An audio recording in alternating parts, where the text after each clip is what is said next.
Peace. Welcome to the Real HD Show, the higher discussion. I'm your host, Vic. You are locked in for a couple hours of information awareness so you can move fearless. We are prime time with a purpose. Don't get nervous. We're going below the epidermis. We are the Real HD Show. And the way that you can get involved with the Real HD Show, if you want to rock with us live, which is the best way to be, because the powers, the macro forces that are out there may not uh, coincide with me once all the damage is done. And I'm here to do some damage with the information. I'm not here to play around. I'm not here to skim rocks.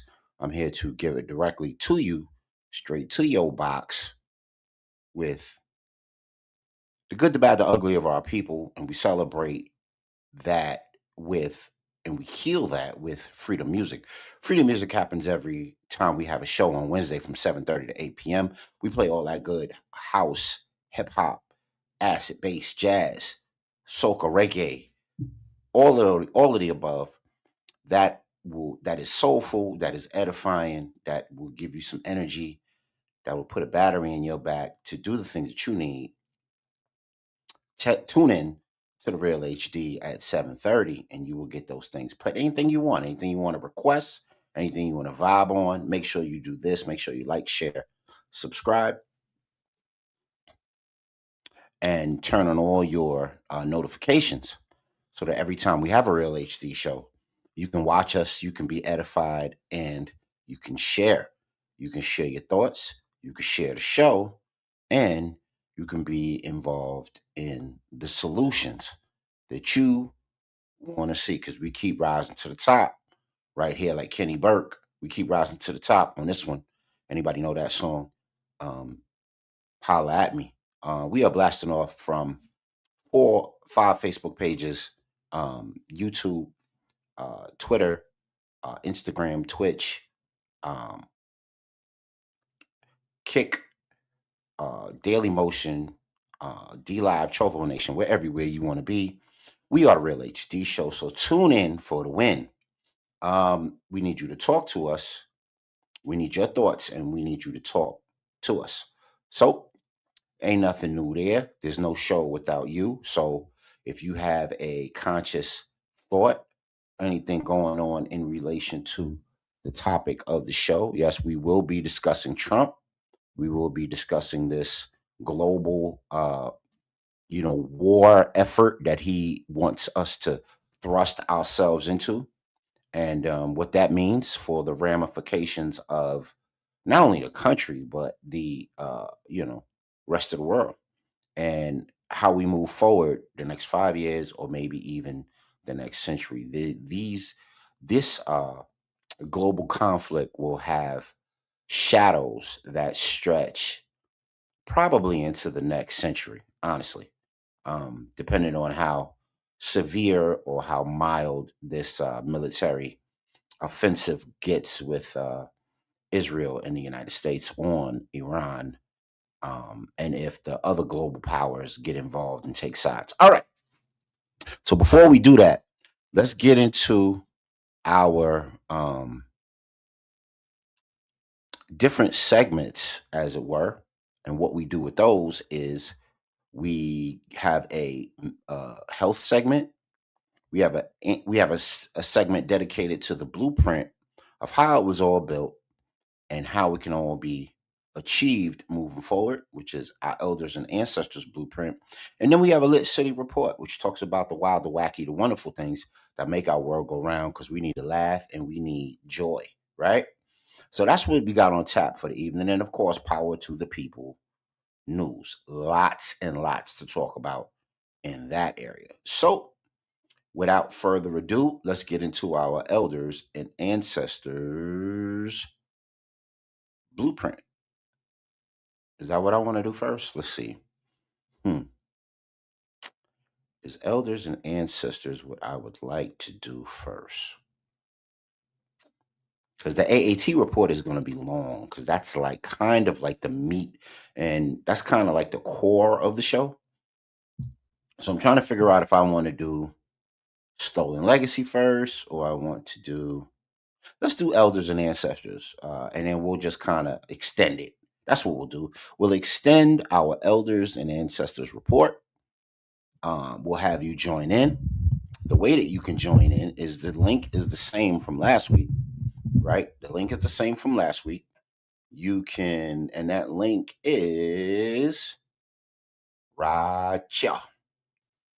So you put it up above in your, in your address bar, and the URL that you're going to type in is StreamYard.com 3JR3 EXBEWN. So I'm going to say that again. StreamYard.com 3JR3 EXBEWN. And I'll bring you up and you can rock and roll with us live and direct, live and in person. I'll make it a ticker so that everybody can see it as it passes, and you can copy it down, and you too can join in the show and rock and roll with us that way. You know what I mean? And share the show too. Share the show. So if you like what you hear and you want to talk about the potential Iranian war that could lead to a potential WW3, if people aren't responsible, and I don't even know if you could put the genie back in the jar, in the bottle. I don't know if you could do that. That's unfortunately we made a clusterfuck for ourselves. So I don't know if you could put the genie back in the bottle. They may have to just go scorched earth in order to prevent further escalation. I don't know. Let's talk about it.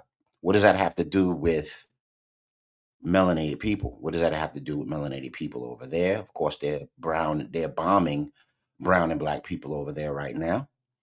And we got brown and black people over here who they're going to expect to march to the tune of their war machine. How do you feel about that? How do you feel about your babies marching to the tune of their war machine? But before we get too far, let's go ahead and get into our elders and ancestors blueprint. We got two of them right here on the Real HD Show. Here we go. Lock in.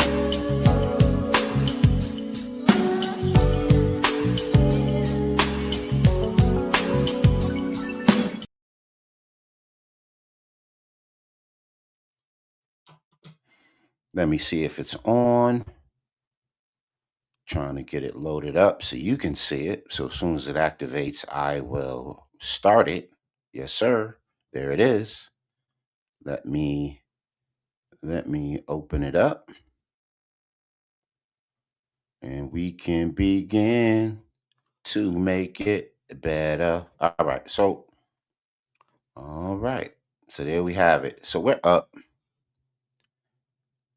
And this is a message from the good Dr. Neely Fuller Jr., actually, right? And he's one of our, recently made ancestors. Wise brother, taught the likes of Dr. Francis Cress Wilson, Amos Wilson. A bunch of people revere this learned doctor of philosophy and science. And let's see how we can be better and more stoic as a people. Check it out. Listen. If you do not understand white supremacy, what it is, and how it works, everything else that you understand will only confuse you. Now, sometimes people say, well, you mean everything that I understand will confuse me if I don't understand racism? Yes, because racism is the dominant political and religious motivating force among the people of the planet in all 9 areas of activity: economics, education, entertainment, labor, law, politics, religion, sex, and war. That covers just about everything that any person, minute by minute, might be doing or engaged in any time of day or night, anywhere on the planet.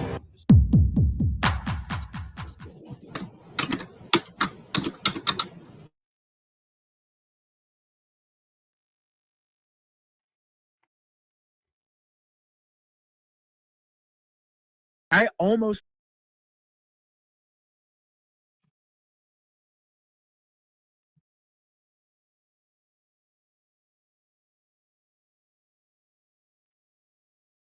I know that you're also building some cool things on Circle. Do you want to talk about that for a second, if you're open to it? I'd love to. Yeah, absolutely. Been on Circle for the better part of this year. So right now I'm hosting. Pardon me, y'all. This is why you have to download Because these videos. we don't have a code to handle it. We got a ghetto code. Mm. You know, tattoos and the 9mm. I mean, we know what to do. We know what to do with each other. We don't know what to do when we're isolated with a whole bunch of white folks. And we need a code for handling that. See what I mean? That's one thing I learned being on that mountain in Japan, because there's mostly white guys up there. And you know what? I got along with them because I had a code. See, I learned real quick that that's all I needed. Put me around any bunch of white folks, I don't have no problem. When they use the word, which is what they did, I don't even flinch. I don't bat an eye. Why? That's the only difference between me and the other black guy. We're both black. But why is it that I acted different from the way he acted? He goes berserk. I was calm all the time. Now, because I'm smarter or stronger or whatever, no. Codification. I'm going according to a code. When white people say around me, I don't flinch. I don't bat an eye. All you got to do is just tell yourself that. You know, you don't have to get permission from nobody or nothing. You just tell yourself that's what I'm going to do. I'm not going to even look up. Whatever I'm doing, I'm not going to even look around. Keep doing just what I'm doing. Because they're saying it when I'm not around anyway. Mm-hmm. See what I mean? I already know that. See, understanding. I understand racism. I'm not expecting them to act any other way. They can walk around and say all day. It won't bother me out. Not at all. None. Again, all day long. Will not bother me. I mean, they can try, you know. They can come in and announce, well, fella, yesterday I counted the times I said it came to 312. I'm going to double that today.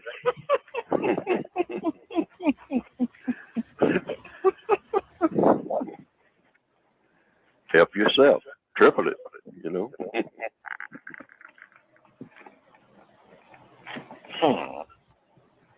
See, it's a mindset. Mm-hmm. Codification is a mindset.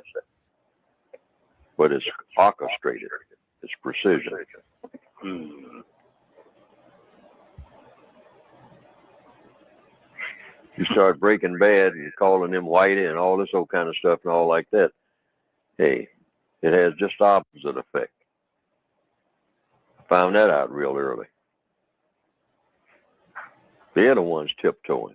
When they use the word, they start tiptoeing from then on. Start wanting to do you favors. Because you didn't react. Not at all. None.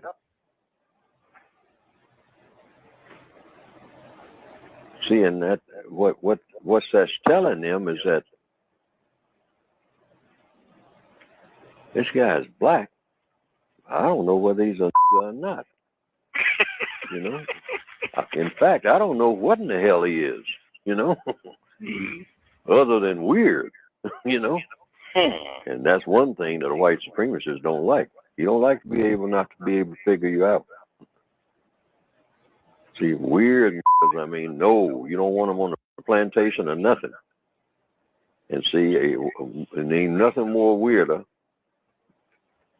than a black person on his own wavelength. Got his own way of thinking. Doesn't fit in nowhere. What we might call loosely, kind of in his own world. Man, the things that you think he'll react to, he don't react at all. And he come up with some strange things when he starts talking. It's out of nowhere.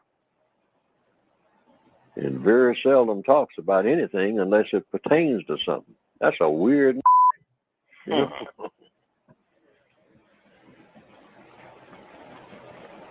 You can say anything around him. He just listens and looks at you. Sometimes looks like he's looking through you. You know? So back on the plantation days, they got rid of him. They sold him down the river on the next shipment. They put him off on some other plantation owner. Yeah. Say, well, why did you sell him? You know, I don't know. I just got a bad feeling about it.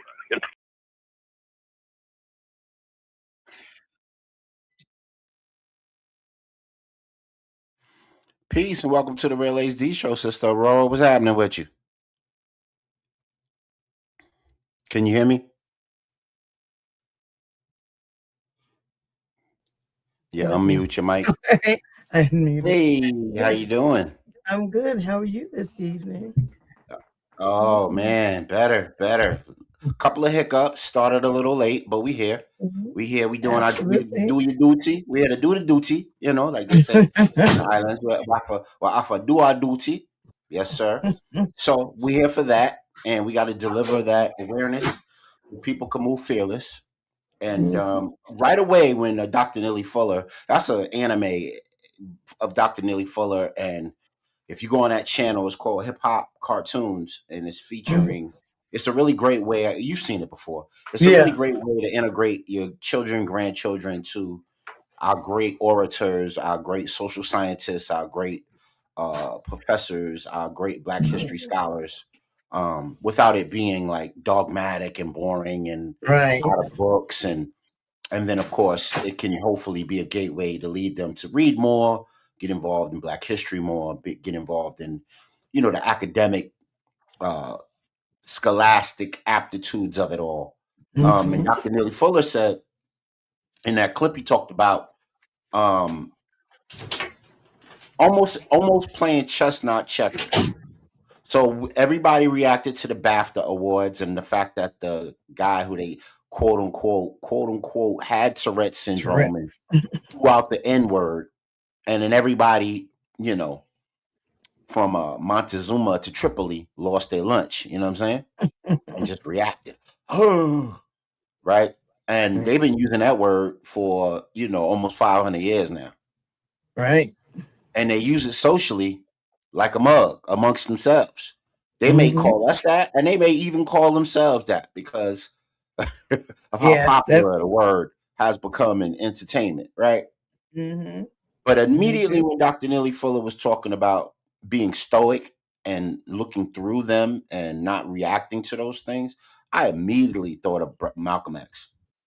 Absolutely. I immediately thought of him. Because all the interviews, all of the talk shows that he did spots on and what have you, and all of the ways that they tried to bait him into this and bait him into that, he remained so poised and stoic and on task. You can fool some people sometime. The Bob Marley verse, right? You can't fool all the people all the time. I'm not falling for it right now. Right. There's a plus degree in the Nation of Islam that talks about that very thing. And so who did he outside of Brother Malcolm X when Dr. Neely Fuller was talking about being calm, collected, don't act like this is like the most premium insult of insults that could ever happen. Because it's been here before. It's been here. It's going to be here. People, we should really not be as reactionary to it because we know how these people get down. But who did Dr. Neely Fuller put you in the mind of when he said that, you could remain calm, cool, and collected and, get more done that way than being, overly overt and reactionary? Well, of course, the Reverend Dr. Martin Luther King Jr. Okay. Let's talk about it. That was some of the platform. Y'all stay calm. Don't combat them. Don't be confrontational. You know who they are. You Mm-hmm. know, and so he kind of set that table. And again, like you said, Malcolm. But then we also look at our fallen ancestor, Jesse Jackson, the Reverend Jesse Jackson. Mm-hmm. If Mm-hmm. they come, Mm-hmm. that's that. If they come low, we go high. So we know that we are somebody. And that was just a big part of that table as well. So yeah. Yeah. So and as that could be that whole message of remaining poised, so Mhm. that you can, if something does come your way that is like that can be a little atomic or a little nerve wracking of sorts, Mm-hmm. you can get your loved ones to safety. You can create a strategy that works for you and yours, and you don't make careless mistakes that put yourself at jeopardy. Right. um you know just because you'd like to be reactionary. Peace, Rule. What's going on, bro? Welcome to the Hey, Real HD brother, how Show. are you? Peace, cool. Just on the clock, so I'm gonna be bobbing in and out, but I'm listening.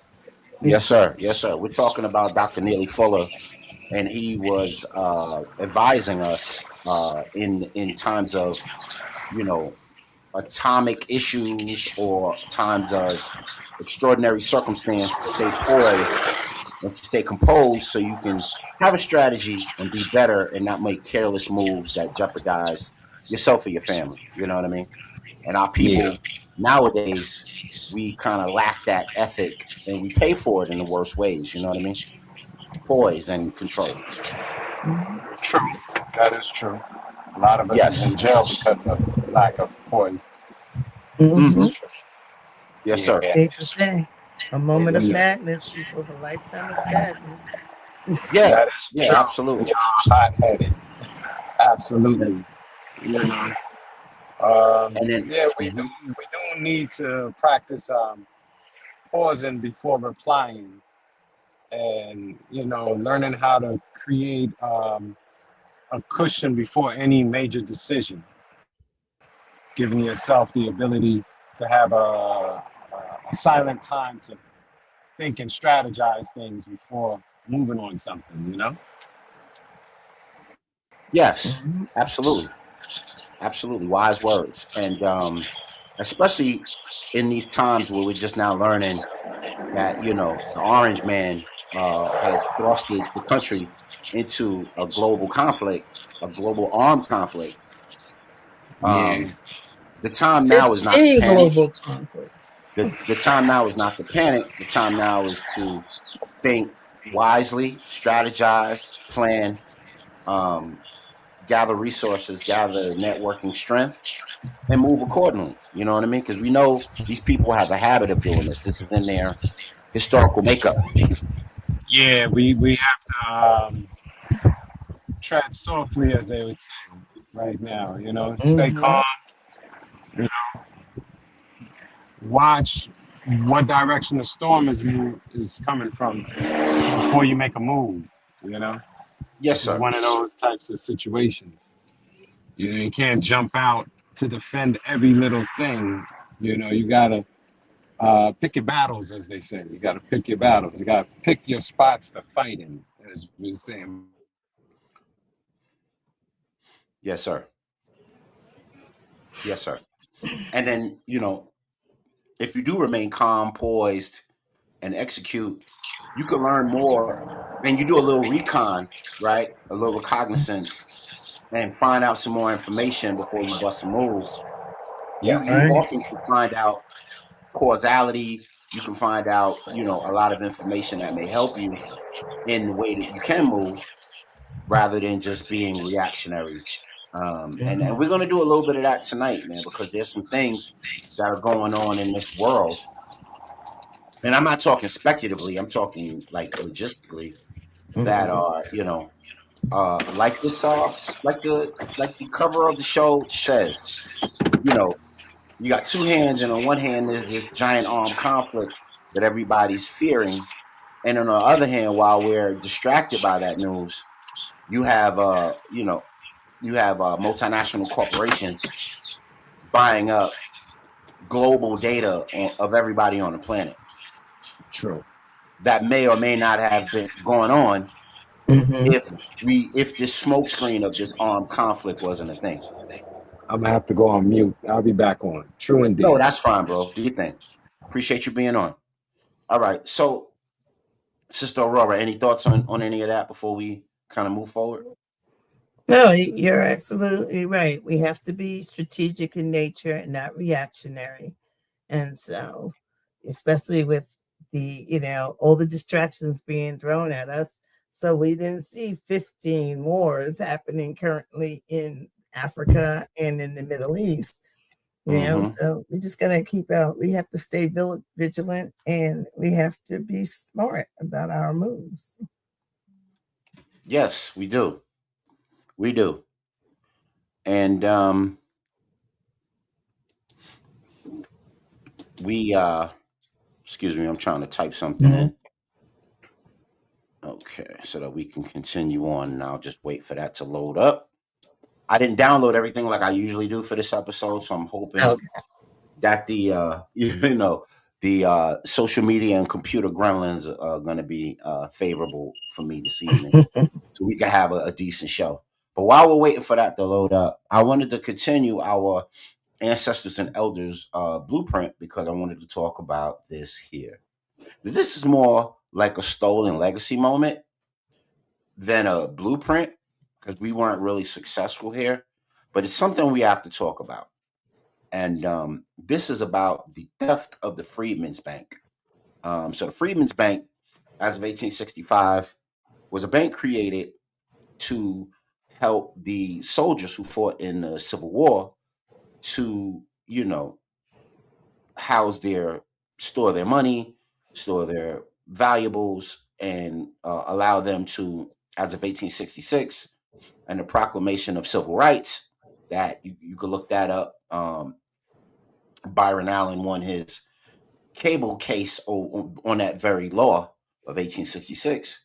It allowed the freedmen, it allowed soldiers who started the Freedmen's Bureau, along with free, people that were sh- uh, sh- shackled, who are now free people, to enter their Mhm. money, save their money to buy property, because of course after the law of 1866, they were able to purchase land.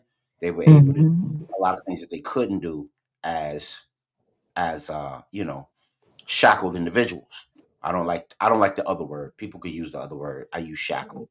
I'm gonna say what it was. You know what I mean? Anyway, Mhm. so are you familiar with you've read a ton, Sister Aurora and Brother Boo. So if y'all are familiar with the Freedmen's Bank, y'all can testify if y'all feel.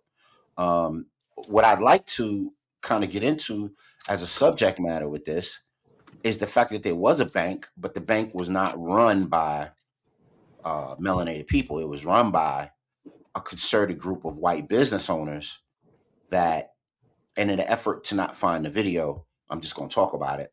The white business owners were I guess, the ruling class of the day. Uh, Mhm. and the bank wasn't supposed to be for loans. It wasn't supposed to be for mortgages. It wasn't supposed to be for those sorts of things. It was just supposed to be a housing for money and low case transactions, almost like how people have checking accounts now. You know what I mean? But what happened was it was just supposed to house the money, and especially the money that the Civil War vets got for their service. But what happened was that's what they told the melanated people whose money they collected and the money that they housed at that Freedmen's Bank. But what they wound up doing with that consortium of white business owners from the business class is, by 1870, they started lending that very money out to uh, people who wanted to take advantage of the land acts that were being Mhm. promoted at the time. So they didn't give the melanated people loans and mortgages and land acts.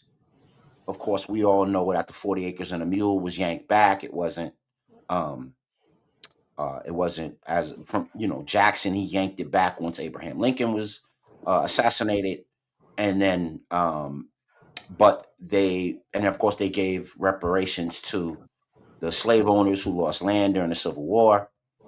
And in the effort to help rebuild the South, they even gave those landowners that were trying to recoup. They even gave them mortgages and loans from the Freedmen's Bank. So when you Mhm. hear things like that, what are your thoughts when you hear things like the one bank that was supposed to be used for the wealth and prosperity of melanated people was, unbeknownst to us, I just found this out. It was used for loans and mortgages and financial fiduciary purposes for other groups, even foreigners, Germans that were coming here in the 1870s and the 1890s. What thought does that put you in? Mm. I am like, there's no expectation that where we put our finances and we would help to grow. And if it, wasn't a bank run by us, as it was after the Freedmen's Bank fell. So there's really no expectation that our best interests in finances were being looked at. Hmm. So that's what I think of. What is your expectation when you put your money in any bank right now? you Hmm. know the hope Hmm. is that it's being taken care of, and your money is growing a little bit, but it's very little. So yeah, I don't have any other.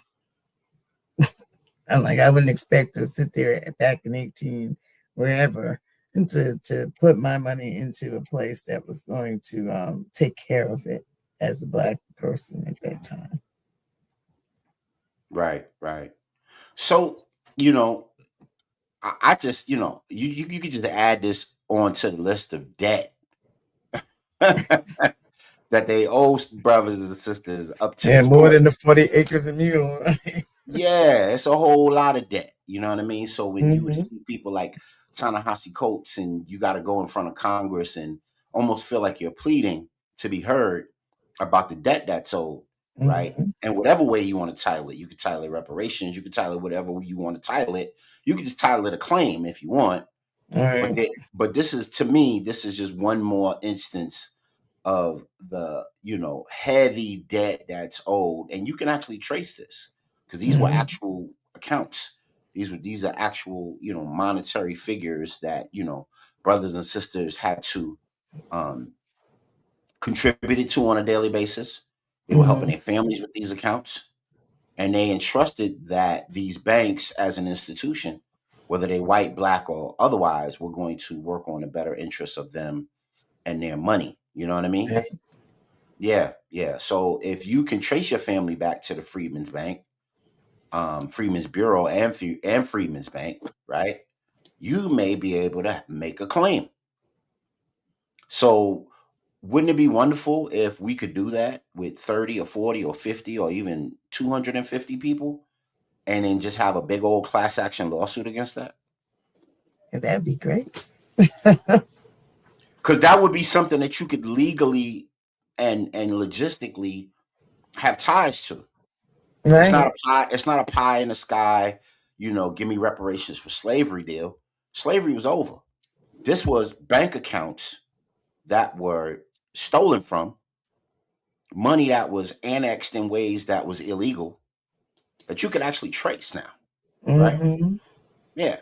So I thought that was powerful. I thought that's powerful that you can make those connections.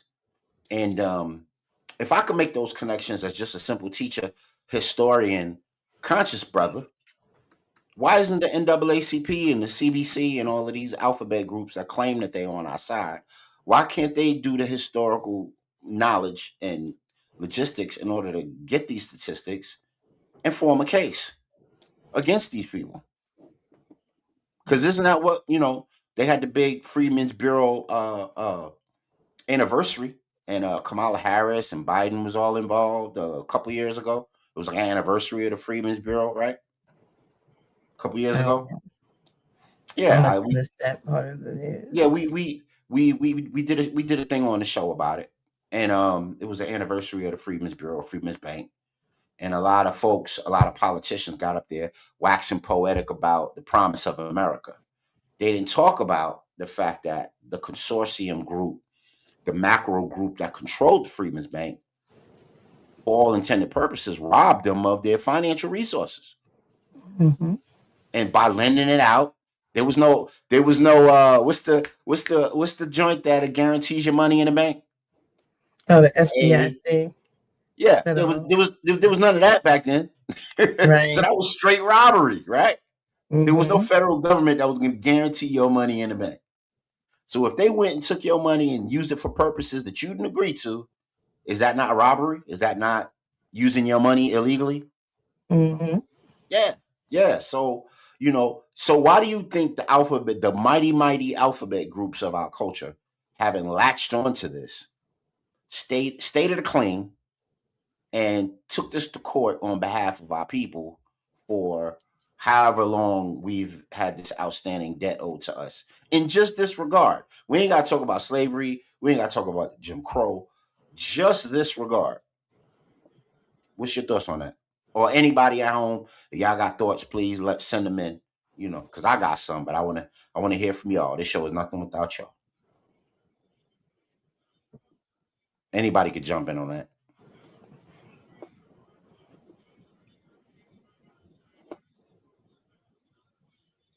Okay, so do y'all think it's like a fear of retribution as a reason why they wouldn't like move on something like this?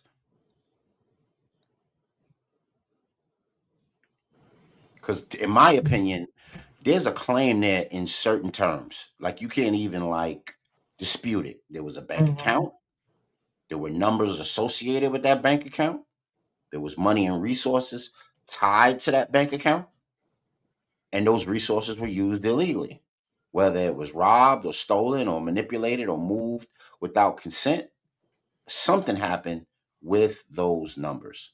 So it's just something to ponder. It's something to ponder why the Congressional Black Caucuses and the NAACPs and the urban leagues and all of the alphabet groups that represent our interests or claim, quote unquote, that they represent our interest, and why haven't they moved on something like this? If these things were the case, and if regular historians can find out that information, what is their excuse? I'd like to know. Mm-hmm. Everybody share it in from home, man. Y'all share y'all like, share, comment, subscribe to the show, and leave it in the chat. And time stamp this joint and let us know what you think of why didn't they make a move on behalf of the debt that was owed to the Freedmen's Bank on behalf of the money that was rerouted, stolen, or manipulated out of the hands of our folks from way, way, way back. All right, y'all. We moving on. I thought that was pretty pivotal. Let me see. Yeah, let's get into some other stuff. Y'all ready to? Do y'all want to get into the topic or the main core of the show since it's 9 o'clock? Certainly. Okay, so we can do that. I have to load it up, but um, while we're waiting to do that, let's get into our Lit City report. The wild, the wacky, the wonderful things that make our world go round because we need joy. So let's check this out real quick.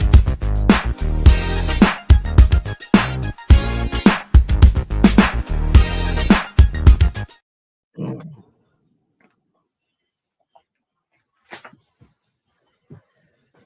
There's several parts to this particular segment that I like that I want to bring to y'all. And one of them is one right here. And this sister was on the news just recently, and she created a homemade hip hop museum. A homemade hip hop museum. I think she was out of like Minnesota. Don't quote me on that. I don't want to.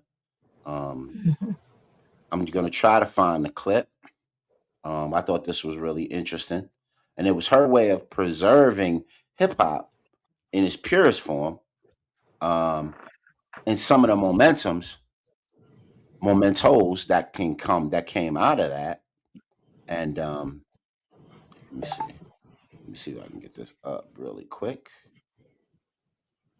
Okay, here we go. All right, so I'm gonna share my screen, and then we'll get into this, and then I'll show you the second half of what we're doing with. All right. So I want to make sure I want to, because since I'm just going off of YouTube itself, I got to let these little clips run, and we'll be looking at intros all night. You know, you know how YouTube does. It's pay to play. You gotta look at them advertisements in order to get to the nitty of the gritty, as they say. So I'm gonna share my screen now, and I'm gonna put this on, and we'll look at what the sister was doing with her homemade hip hop museum, and then we'll talk about it on the other side. All right, here we go. It's Black History Month, and today we're highlighting a Milwaukee woman who collected thousands of items reflecting Black music, history, and culture. Well, there's Jaron Jordan takes us inside her homemade hip hop museum.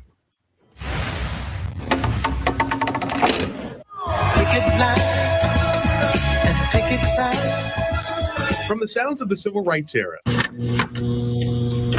the songs that defined a generation.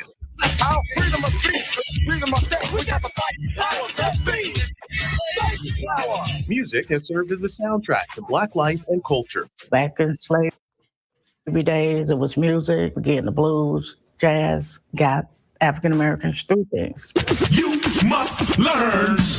The positive hip hop that came out in 88, 89, that was never telltale time. And inside Milwaukee's Hip Hop Museum, over here, we have MC Hammer. Antonia Anderson is curator of it all. Flea markets, eBay, donations, some of the items I've already had from collecting over the years. Do you know how many artifacts you have in here? I would say at least 5. I probably have maybe up to 10 now because I have items in other places. Yes. Wow. She's transformed her own living room into a time capsule filled with thousands of artifacts. 8-track tapes, cassettes, vinyl albums, poster, write-on magazine, Word Up magazines. Offering snapshots in time and the Black influences who inspired them. I have Bessie Smith. I have Nina Simone. They really started, with the different music, jazz, blues, all of that led up to even the civil rights and hip hop. What's the importance of this? Preserving African American history by any means necessary. It's a space where people could come and feel comfortable, learning, interacting with our music, and just catching up on history. A history Anderson believes can provide the melody for the future. Preserving our history, getting our history out, whether it's through books, music, community events, continue to do it because our youth need it now. They need to know where they come from so they know where they're going. In Milwaukee, I'm Jaron Jordan, WISN 12 News. And you do need an appointment to visit and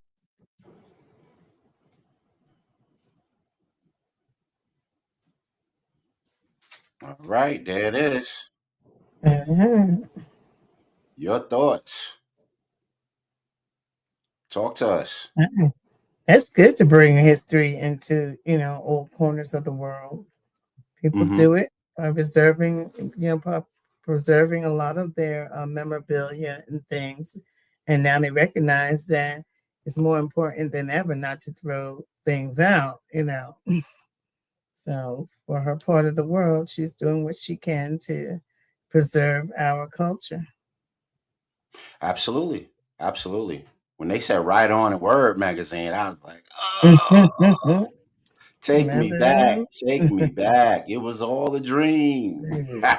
Word Up magazine. you know. So, Mhm. those things are always great to see, and it's always great to see our people that want to be stewards to preserve those things, Mhm. in stewards in preserving those things. And as a people, we've always been great in conservation of our culture, just from a global standpoint. We've always Right. conserved our culture. We've always passed our culture along, even if it was myopically, we passed it along. That's why Mhm. you'll still see influences of Ifa on in American soil in terms of Santeria or hoodoo or voodoo. You'll see Mhm. all those inferences and cultural devices and spiritual systems transfer from east all the way over here and root themselves either in something new or just be preserved from the way they were. And I'm Right. glad to see that now that hip hop is 50 years old, more than 50, those Yeah. things are being preserved. That cultural force that grabbed the world by storm is being preserved, and its essence is being preserved. Um, Mhm. my question for everybody at home and my panelists is, what do you think are some other traditional ways that we can preserve hip hop and do what this sister did, but just take it to another level so that it has more of a permanence, more of a. I know they have Hip Hop Day, right, in August, right? Mhm. They made a. They make did Biden make that a national holiday? Didn't he do some sort of honorarium for that? I don't recall. I know in certain places, like in Mount Vernon, where they started the museum up Mm-hmm. there, and that's the origins of hip hop, as they say. What Mm-hmm. was amazing is, if you remember, 2024 and 2025, hip hop was being celebrated on the stages of not just the NAACP awards and the BET awards, but in the music awards, the Grammys, and I mean, everything. They were just starting to bring it back, as we saw in 2024 with on the Super Bowl stage. Mm-hmm. Dr. Dre and Snoop. So the celebration of it, the movies that are being put out, like movies like from Roxanne and Shantae, and Mm-hmm. different things on Lifetime movies. So the one thing that used to be taboo is now being celebrated worldwide. Yes, You know, ma'am. and And and and there I is an thought, annual Hip Hop Day on August yes. 11th in Mhm. the U.S. Finally, formally recognized by the Senate in 2021, honors the anniversary of Cool Herc Oh and yeah, DJ Grandmaster Cool Flash. Herc. In Hmm. 1973, and they created the Back to School Jam, which was the birth of hip hop culture, as they say it is. But we know hip Hmm. hop culture is antecedent from that in a lot of ways, even going way back to the blues singers and the doo-wop Hmm. singers of the 40s and 50s. Right. A lot of them were rappers as well. It was just an extension of their vocal instrument. You know what I mean? Hmm. Yeah, yeah. So I thought that was fire. I thought that was really, really a great way to preserve culture, preserve the essence of who we are and what we should be, and then also because I haven't been to the Smithsonian Black Museum in a while, and I know they lost some funding under Trump because of my cousin Talani Salahuddin. She was one of the planners of the Smith Oh, okay. of the Smithsonian Black Museum in the Smithsonian area of DC. She was one of the planners. She just came out Mhm. with a book, Victorious. Y'all go support her, get on. That's her memoir, and she had a lot. She's a museum. She has a lot to do with museums and education and things like that. So if you see her book, Victorious, check her out. I may bring her on the show and give her a little bit of time to walk that dog and make her case for people to buy her wares. But yeah, so but I don't know how much that museum modified itself to feature hip hop is what I'm getting at. Hmm. as a cultural, historical, time period. You know what I mean? Mm-hmm. Yeah, yeah. So, you know, I hope that they are moving in that direction. I know they have the Temple of Hip Hop. I know Nas is being very, very instrumental in putting together a hip hop museum in the city. That's one of his, kind of like brainchilds and kind of labors of love. He wants to see that up and operational, and getting donations and benefactors and what have you. So, if anybody wants to tap in, that's listening to the show, if they know anything more about what's going on down in the city with the Temple of Hip Hop and the Hip Hop Museum, please let me know. I know him and Nas and LL Cool J, Grandmaster Flash, and a bunch of others, Melly Mel. They were all working on. At least they were trying to publicize a hip hop museum. And it's time. Should we be having a hip hop parade? What's your thought? Should that be a thing? Well, they kind of do when they celebrate DMX, Okay. and Okay. in, Okay. in See, that's something December. I didn't know. I didn't know that they Oh, Yonkers and Mount Vernon does like yeah, they do. I mean, almost like a White parade. Oh, that's Plains. fire. Yeah, they gave a whole big thing, especially the first year after commemorating his death. Oh Hmm. my gosh! And everybody came out in motorcycles and Yeah. you Yeah, know. that was his gang. That was his gang. He was a Yeah, so everybody motorcycle was trying to heavy. grab, but White Plains did a good job. So Hmm. Oh, that's they, fire. I didn't even know. yeah, from I gotta Mount talk to Vernon my to man the Bronx Sev about that. I Mountain. wonder. I got a friend of mine who lives out there. He's in the Hmm. in the White Plains, Westchester area. I gotta ask him if he ever participated. Yeah. Sev, come back on the show, man. Rachel, y'all come back on the show. Y'all come back and chop it up with us about that DMX festival if y'all ever attend. Hmm. Yeah, that sounds fire. I love that. Oh yeah, it's great. You think the celebration, and I don't know if we call him hip hop so much, but remember Prince does an annual one. Prince, Spike Lee does an annual one celebrating Prince in Brooklyn. Really? And so yeah, and that Okay. and the one year that I was out there, that's when Dave Chappelle surprised everybody and came out Yeah, there. he did the big block party. That was fire. Yeah, Yeah, yeah, that was yeah, it's yeah. people do That what that they should can be. do in the corners of their world, and Now that would yeah, be a great way to commemorate that if you just kept the block party going every year, and it just yeah, got bigger, and it just got bigger and bigger and bigger because every that's year. kind of what he did. Spike did, and Yeah. started on Oxford. Now it's all over all over Fordham Hmm. Park and everything. Right. Right. Yeah. So those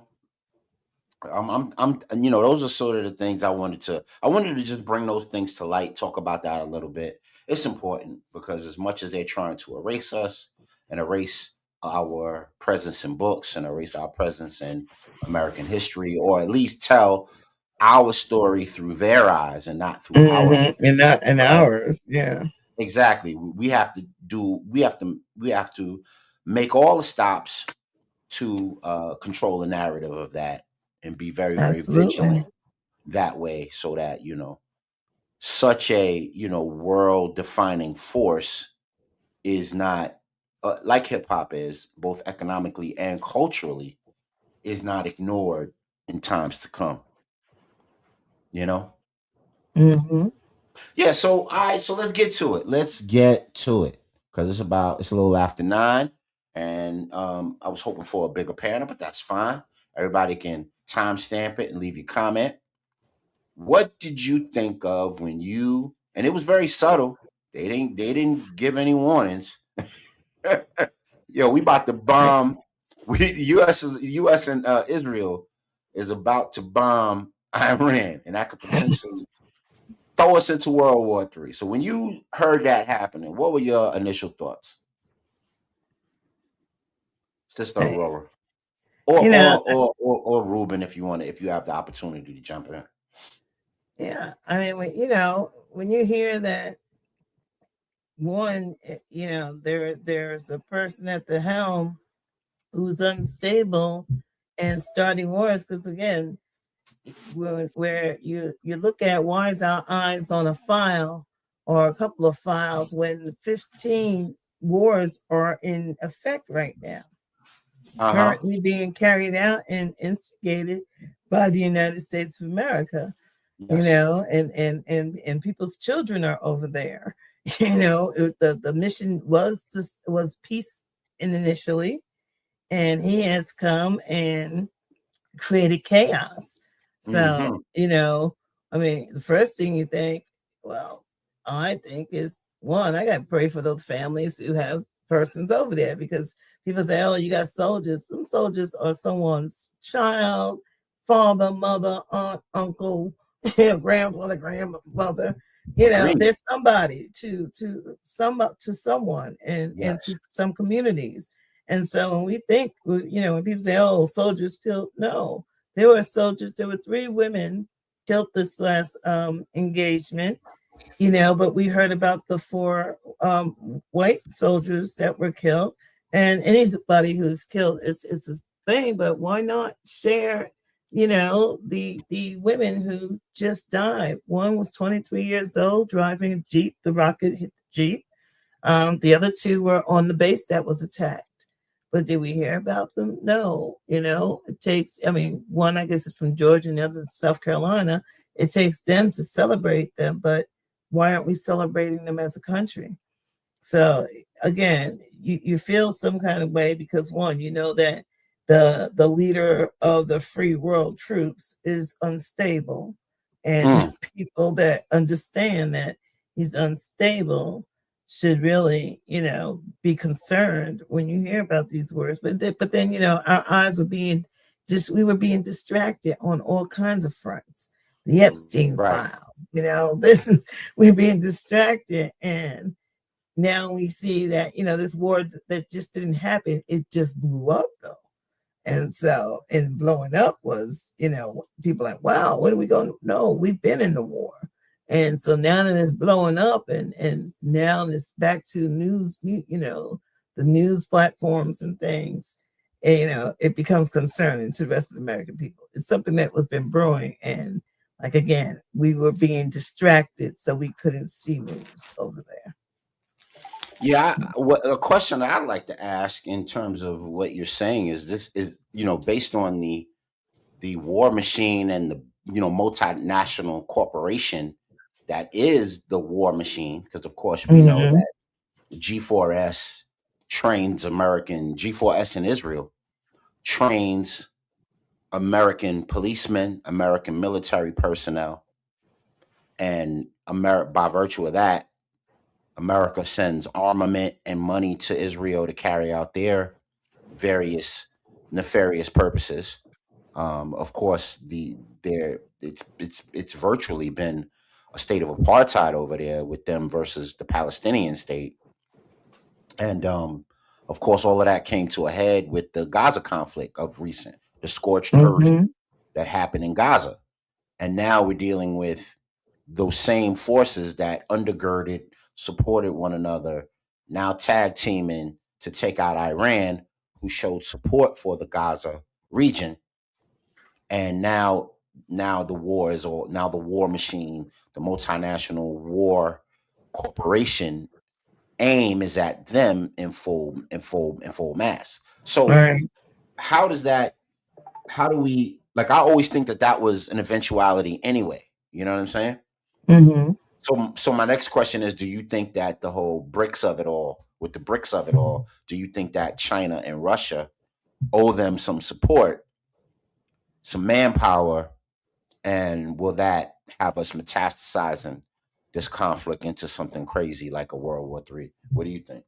You're saying, do they owe America some? No, no, no, dude, because China is allies with Iran, and Right. and and Russia is allies with Iran, and ultimately they're the opposition of America.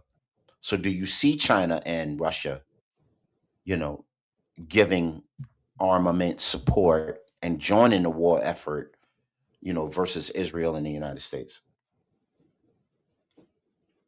You know, I can't answer that. Okay. Brother Mozzie, welcome to the show. Peace, bro. Hey, how's everybody? Hey, Brother Mozzie, how are you? Yeah, Feeling like I'm burning the candle on both ends right now. Oh Yeah, man, he I'm loves. glad you took a minute to come to the show, bro. Sorry to hear you busy like that. Yeah, well, it's life, man. And when you're trying to help these, well, I do the volunteering with the young boys on Tuesday, Wednesday, Thursdays, Mm-hmm. and tonight we've been working on because at the youth marketplace coming up March 14th, Danforth. Fire. So we want to make sure everybody come on down and support the young entrepreneurs. Yeah, get So me a we're just flyer, bro. I'll get me a flyer, man. I'll put it on the show. all right. I'll do that. So we got that coming up next week, the weekend of the 14th, that Saturday. So come on out and support the young entrepreneurs and the various businesses that they have. So Okay. right now we have some of the younger kids. They're going through kind of like, I have a business idea. I'm going to sell like candy or whatever, and working them through all that different stuff, the different aspects of it. Okay. So we just started. We didn't just started, but we're getting closer. So a little bit more time is being spent with them to get that out of the way, to have them prepared for that day. Nah, that's fire. That's dope. That's excellent. That's excellent. So is it gonna be like a Like a is it gonna be marketplace. like a marketplace style Yeah. event? Okay. Yes, it is. Okay. Okay. And So everybody in the Rochester area, come on I'm through. assuming these are like public school kids, Um, parochial school kids. They go to various. It's a hodgepodge of kids who are in urban suburban. Some kids are private. Some kids are city school. But with most of them, it's all boys who pretty much don't have a dad at home or a man Oh, in the okay. house. Okay. So we're featuring a Um, young men this time. Okay, cool. Dope. yeah, the BMA is the Black Men Achieve. It's all young men. Got it. It's all young men. So, and also I'll put the word out for those who may want to come in every now and then and talk to the young boys. We can use that also. Yeah, man. I'll do that. Let me know if you're having I don't know when you guys meet or when you have access to these, young men. Yeah, I'd be willing. Tuesday. I'd be willing to do that. All right. It's usually Tuesday, Wednesday, Thursday, usually from like 6 to 8:30. Okay. Where do you guys meet? Danforth. Okay. Danforth Center over on West Avenue. Okay. Cool. Dope. Please, man, hit my DM, man. Let me know when y'all having another meeting on Tuesday. I'm good on Tuesday, so I would definitely love to come chop it up with the young men. That'd be dope. Yeah. We need more brothers to come down, and just to say a few words.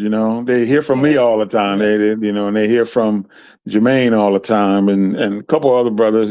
Brothers from the lodge always come through and support. But it's good to know. See, we show that there's a cross section of Black men that got their act together. You know what I mean? And I think that's what's more important.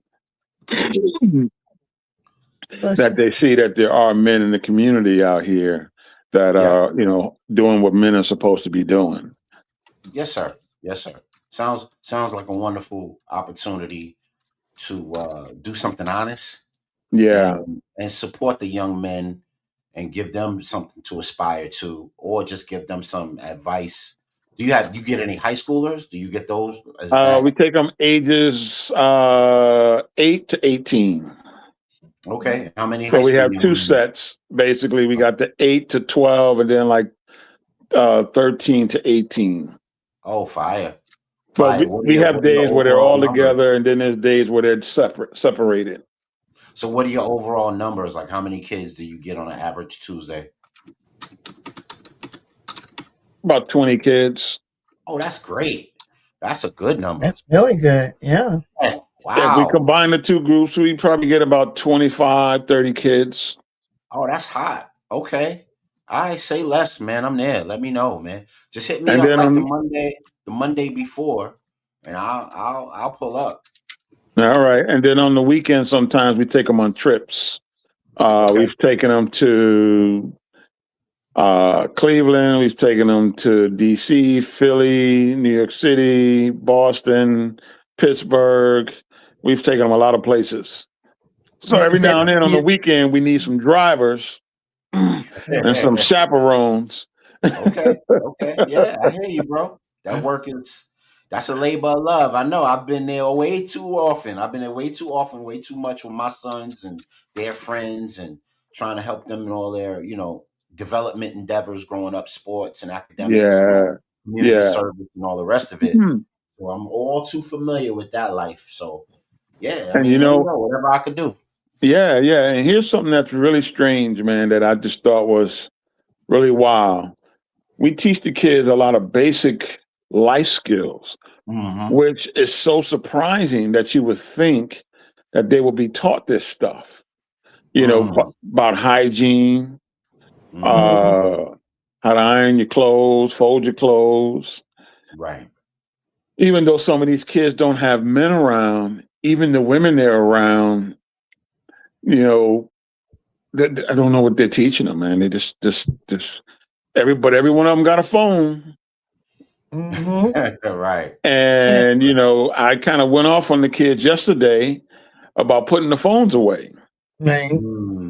I mean, because they are into these phones and they're playing games on them, and they literally,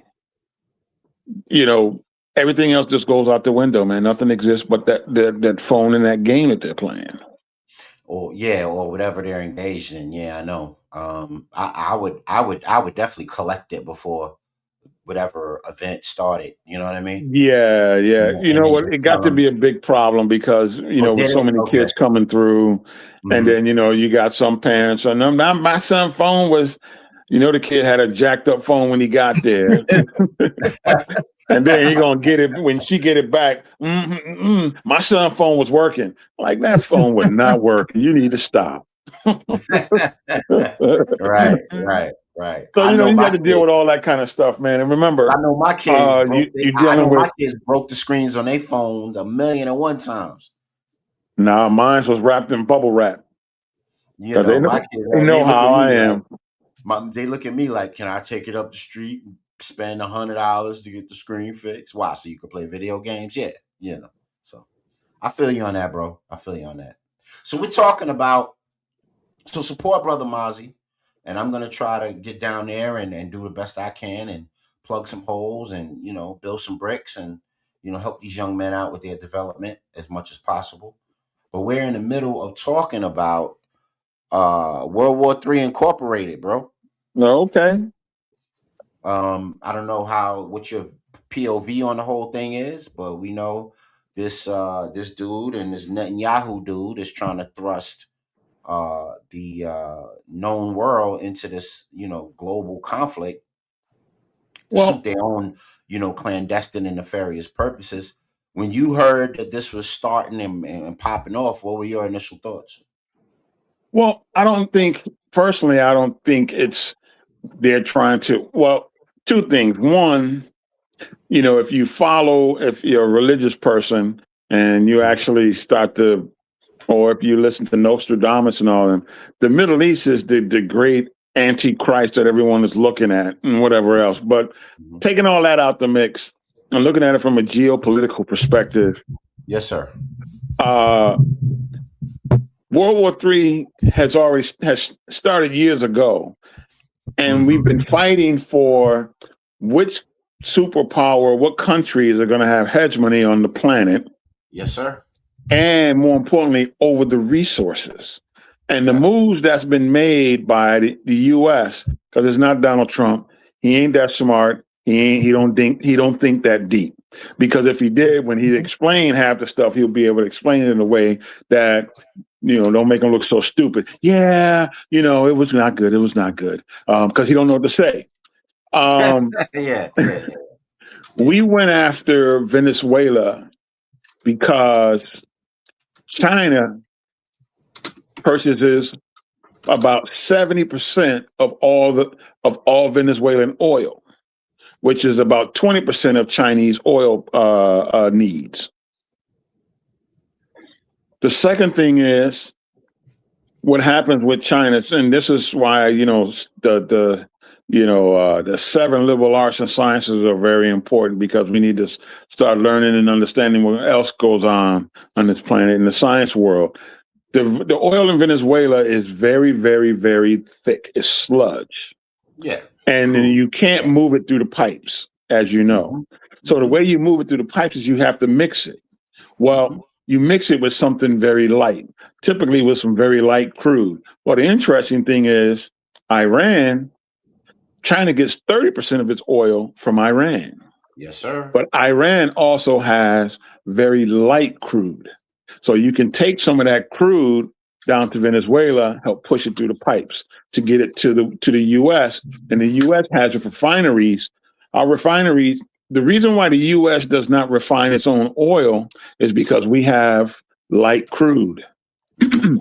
All of our refineries are designed to, manufacture and the crude oil. I mean, sludge, the heavy crude.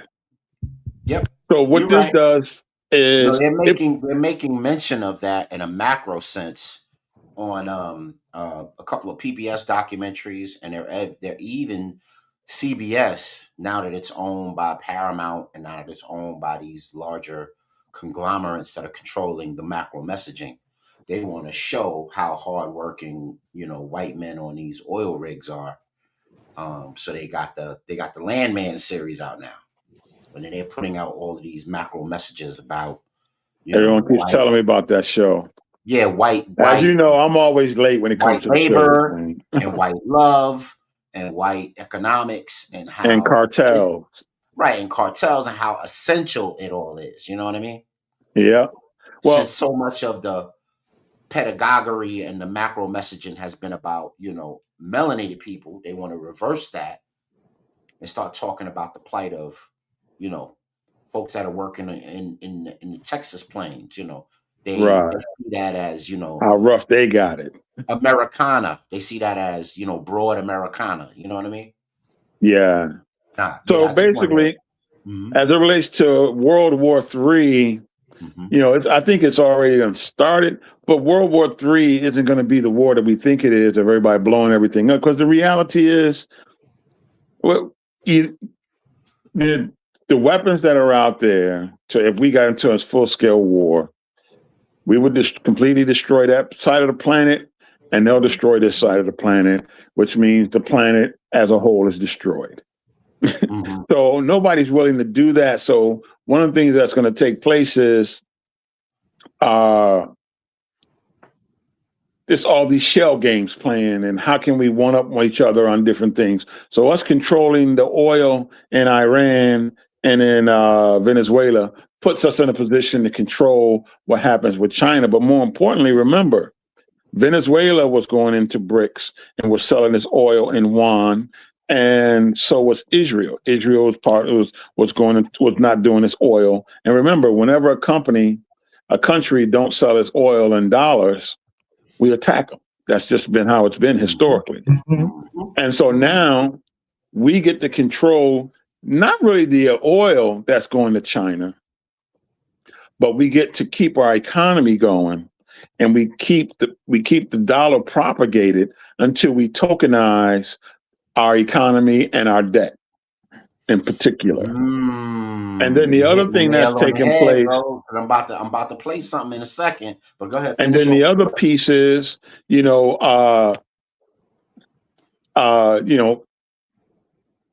as we move into a digital economy, this is the way in which American can just more or less digitize his debt and pretty much get rid of it. Yep. So we got to understand that the only thing about that is if America cuts off the oil to China, we can definitely end up into a serious where something has to happen, because China only has about a 90-day reserve. So we do have to play that by ear and how that plays itself out. But these are just moves that countries are making. What happened? A lot of banks right now are not letting people get money out the bank. Why?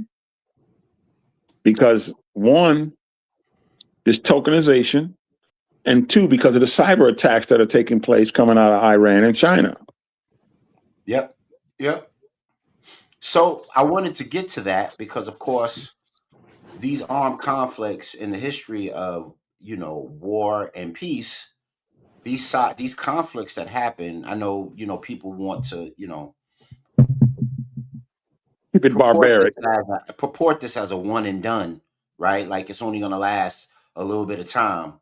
And I'm one that doesn't believe in that at all. I think this conflict is here to stay for a good long while. It's not going to stay, not going to last long because America's not designed or built for a long-term war. No, I'm saying that the instigation of it, the Oh yeah, protagonist effort within Iran, yeah. we'll see this conflict play out in some unusual ways for a pretty long time. But I wanted to play this real quick before we get too far going. It's already 9:30. So let me do that. Let me play this. Hold on, let me share it. And then let me play this. I'll play the beginning and I'll play the end because it's pretty long. It comes from a YouTube channel called This Merger Needed a War. Okay. And that's why I called it the World War III Incorporated, because of course most wars are business based wars, money economic based wars, and this young lady does a pretty good job of summing up. I won't play it too long, but I'll play the beginning and I'll play the end because she sums it up pretty much at the end. So here we go. Israel has just struck Iran, and the United States is almost certainly right behind them. But I need you to focus, okay? Because today, the same day that those missiles hit, Oracle has quietly announced that the US government has just authorized it to run generative AI on federal government data, your data and my data. The contract is titled FedRAMP High with a DISA impact level of 5. That means that Oracle can now run artificial intelligence, meaning pattern recognition, automated analysis, and decision-making tools on the Department of Defense mission data, on classified intelligence systems, and on your Medicare record. And you'll never guess the AI model that they're using to run across all of these records. Grok. Elon Musk's XAI on top secret government data on your healthcare records, all through Oracle. And that announcement went up on Oracle's blog the same day that every newsroom in America was pointed at Tehran. Now, I don't want to tell you what to think about all of that, but I will tell you this. The last time we went to war with the Middle East, Larry Ellison used all of the chaos to lock down the UK's entire government data infrastructure. And I went over all of that in another video, which I highly recommend you watch after this, because the British are still fighting these surveillance apparatuses and digital IDs that came out of it to this day. All right, so that's that part right there. And then I'll try to get to the end where she sums it up pretty good. All right, here we go.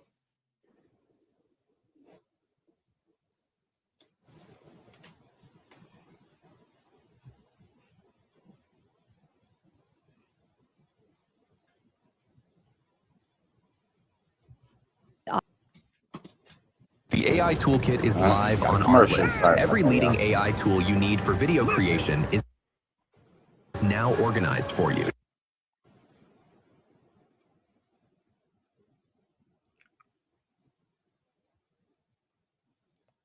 Oracle personnel who also administers federal health and defense systems. 2, my favorite question. Has Paramount, WBD, or Skydance received any analytical products, audience insights, or data derived from Oracle's federal health or government contracts informing its content strategy, advertising approach, or acquisition rationale? And I'm sending this to every member of the Senate Antitrust Subcommittee, both sides, Republican and Democrat. Surveillance is a bipartisan issue. Cory Booker has been pushing to get David Ellison under oath, and Ellison keeps declining, and the March 4th hearing got canceled the moment the deal shifted from Netflix to Paramount. Now, on my Substack, I've posted every senator's name, office, and contact information, along with a message you can copy and send if you want. It would be really helpful to me. By the time you're watching this video, I've already sent my brief to all of the names that I've listed. The shareholder vote is March 20th for WBD and Paramount, so that's our window. And I know. All right, so there that is. I just wanted to play that real quick because David Ellison, so Larry Ellison owns Oracle. Well, he's the chief of Oracle. And David Ellison is That's the son. That's the son. He's pitching to own Paramount, CBS, Netflix, Warner Brothers. So basically the entire entertainment industry in various tangential ways. You know what I mean? So the father would own every computing, digitizing, cloud-based server system from defense contractors to Medicaid, Medicare. They just gave him permission to do that. To all 19 departments of the Department of Defense. So this is why I titled it a digital information monopoly. And then, of course, there's a quote by him saying that, because we have all of this private and digital data, the human beings will behave because we'll make them. And this is going on at the very same time that they declared war on Iran, with the two superpowers declaring war on Iran. So, of course, the left hand doesn't see what the right hand is doing. Everybody's reactionary in one way, when we might want to be paying attention to what's going on here, right here, right now, with your private and digital information. So, bro, it's really interesting that you brought up tokenization and digitizing, because Larry Ellison is at the head of all of that with Oracle, and then his son is trying to monopolize the media conglomerates. And then, of course, it'll be one big, monopoly of data and information under Oracle.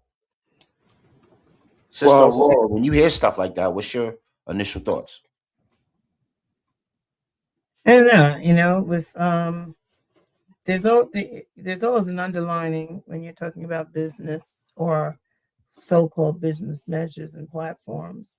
So I'm always, you just hear what someone is doing, and because unwillingly or not, we are participants in many business moves and moves that are going on like that. So we are participants. We have to be.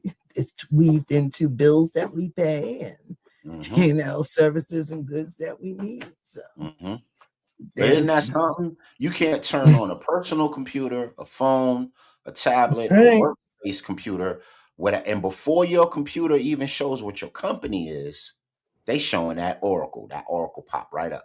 Now, it might only be a fraction of a second, but that Oracle is imprinted and burnt into the structure of what runs the world's computing. Well, they are missing one major AI, which is Anthropic. Anthropic is supposed to be the beast, and they're being sanctioned now by Trump because they do not want to engage themselves and integrate into anyone or the federal government via Oracle, because they would be the ones. Anthropic would be the ones that would actually do all the war games and the fighting with autonomous weapons and everything. It would do all that for them. And what they were afraid, what Anthropic said, the reason why they pulled back was they do not want to have drones that Anthropic say, I'm over there and somebody's cutting up, and they Anthropic would actually make the decision to go over there and they could shoot a man in the street. So that's what Anthropic was partly doing, could be doing, and had the capabilities of doing. Yeah, I was reading that Israel was during the Gaza conflict, they were using drones for many of their, military campaigns. And well, that's what Iran is doing right now. Contrary to what people may think is going on, Iran is really starting to put a hurting on the U.S. because it's hitting all these U.S. installations around in that region. Right. With these That's the game they're playing. It's very tangential to American interests. Yeah. And one of the things that's going to do is it's going to, people aren't going to have that faith in America no more. And the other part too is we got these $1 million weapons to shoot down these little $50,000 little drones that they got. And how these drones are getting through is they're low level flying, slow flying, and the radars are not picking them up because they're small, they're slow, and they're low, and they're not catching them. So they're putting the hurting on us. And and we just don't know what to do with that because everything for us is always on the grand scale. Mm.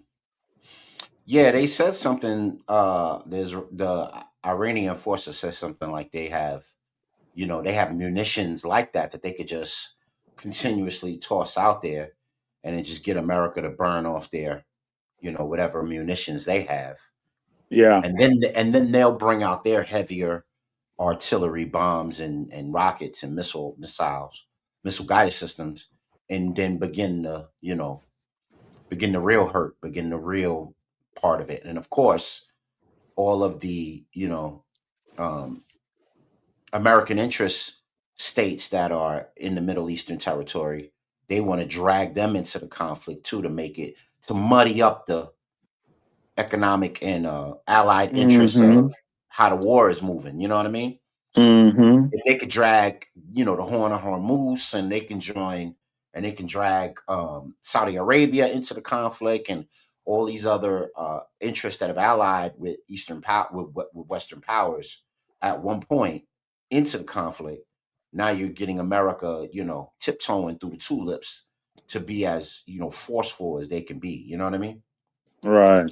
It changes the dynamic of the war. But what I wanted to show is what Oracle and the unseen business hand that was behind the shadow hand of Oracle, and what's behind what's going on right now with the conflict.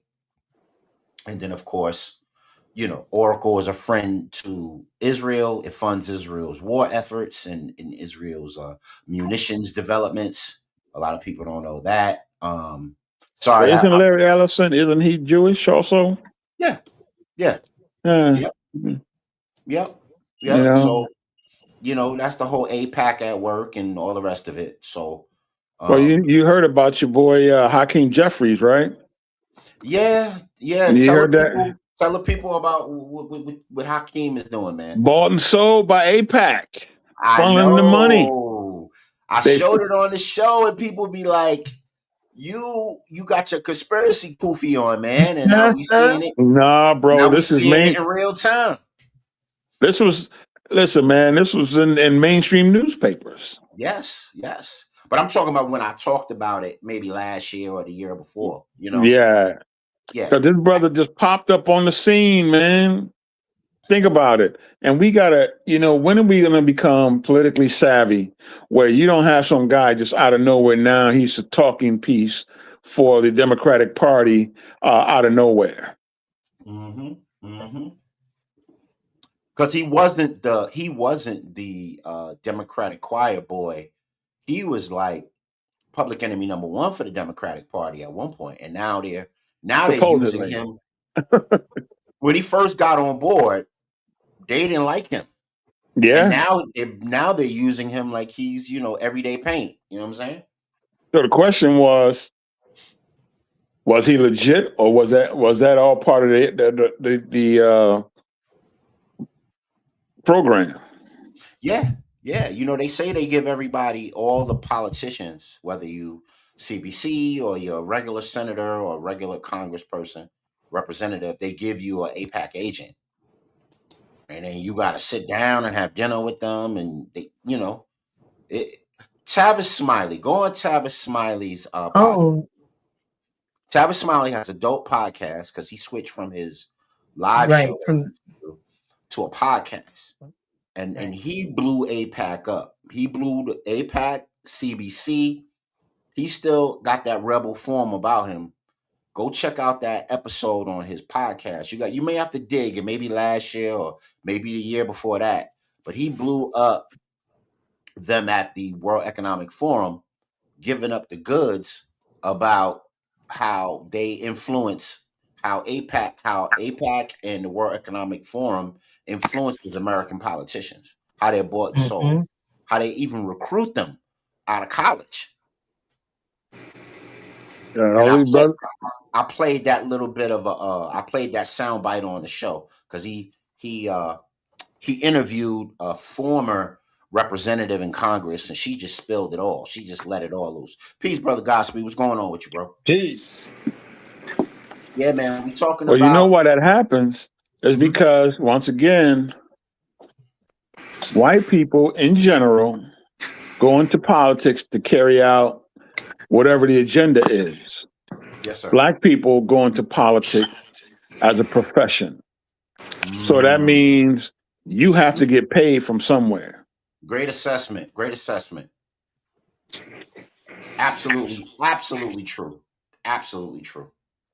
And and here's the thing: most white people that are political science majors, because they're going to law school and they're looking for get an easy GPA to get them into the law school. We gonna be political science majors because we talk about one day being, being in Congress, fighting the good fight, but you ain't got nothing or bringing nothing to the table. So he who pays the bills controls what you do. Ooh, very interesting. And all too often, Go ahead, bro. all too often for us, we have white finance, black leadership. Ooh, So brother, ultimately, who they beholden to? brother Godspeed, what you think of that, man? We were just talking about the CBC and APAC the other day and how they might be bought and sold and why we don't get certain developmental benchmarks done and achievements for our folks done. Been here for almost 500 years and we still treading the same water. What's your thoughts on all of that as it relates to the armed conflict going on overseas? I know I said a mouthful. Do what you will, bro. I mean, catching the tail end of what Brother Mozzie was just saying, the organization that comes to mind that fits that description that he's talking about is the NAACP. Most definitely, because we know that a lot of Jewish money went into that. So that's the end of it. I could relate to right off the rip. Yes, sir. Yeah. Yeah, and we know how stagnant that can. I'm not saying that they are stagnant. I'm saying it can feel stagnant because you don't see their presence not nearly enough in real world matters. You know what I mean? In real world ethics and real world struggles that relate to melanated people, you don't see their presence hardly enough. We got the Congressional Black Caucus. I'm still trying to figure out what they do and where they get their money from, because all of them on the caucus, Maxine Waters came from one of the poorest areas, and she wasn't all that rich herself. Now Maxine is filthy rich. Where that money coming from? You know what's interesting, Sister Aurora? Not talking bad on the sister, but I don't know if you remember a year ago or so, they were going to redistrict Texas. Remember that? And she was going to lose. She was going to lose a seat because of the redistricting, and then all of a sudden, they decided not to do it. All of a sudden, her career seat was saved just by the hairs of the chinny chin chin. I'm gonna be the ignorant one. What is her position exactly? Do any of us know? Like, what is her thing? Who? Which one? Maxine Waters. Brother, she's just another congressperson. Okay. Long-term congressperson, man. She's been in office longer than my kids been alive. Wow. She's been around since Shirley Chisholm. You know when she came out of when the AIDS epidemic in the Black communities, because remember they weren't talking about Black persons and nationally in terms of the HIV and AIDS epidemic, and so when she kind of hit the ground running, that's when she may have done something prior to my knowledge of it, but when I became an advisor and an educator for HIV awareness and AIDS, and that was late 80s. She was one of those who was really pushing, because people weren't talking about Black. First of all, they're talking about Black people maybe having given it to everybody, but they weren't talking about Black people and the survival, and the awareness and the monies that were going into other areas weren't going into Black communities for AIDS. Because I remember that's how I first got paid in terms of what was called PWAC, people with AIDS or affected by AIDS, and it was for me to talk to not only in the prisons, but in the communities in regards to the AIDS awareness. So that's where she really came out and did some powerful things, because otherwise, ain't nobody was studying us, and they were only waiting for people after the movie Philadelphia with Tom Hanks to look for people who look like Tom Hanks, and it took, in that particular movie, Black man played by Denzel, to help us understand it's beyond, it's beyond the isms. They kind of put all the isms in there to because they thought HIV and AIDS was going to go away. So that's well, an interesting story about as they call her, Auntie Maxine. Auntie Maxine, yeah. She out in California at the Good Life, she was presented with some information from some brothers who were part of Africa 2000 and the HEAL organization, which was the antagonist to the HIV AIDS hypothesis industry that was out there. And this information was gathered by some other world leading virologists and stuff like that, and was given to her, talking about also some of the things that were being done to our communities. And her famous words were, "What you want me to do with this?" Wow. This was back in the I want to say early to mid 90s. And her attitude was, "What you want me to do with this?" So I stand corrected. I wasn't talking about Maxine Waters. I was talking about Sheila Jackson Lee in Texas. Yeah, I kind of figured that. Yeah, and then Maxine is in California, but we were just rolling with this. She's out of California. She's a Democratic representative since 1991, and she's a senior member of the chair and House Finance Committee. So, and then she, of course, championed, relief for AIDS for melanated people, and then she also did some work in securing money for housing loans. So that's kind of like the claim to fame that she revolved. She's a recent ancestor, right? Didn't she pass like a year or two ago? Yeah. Yeah, man. So y'all go research that. Y'all go research Oracle as it pertains to Medicaid, Medicare, data and information, because while they're fighting this war overseas, Oracle is amassing and tokenizing all of your private and digital information right here. And they did it in the UK during the Iran-Iraq wars, and now they want the US on that very slow train.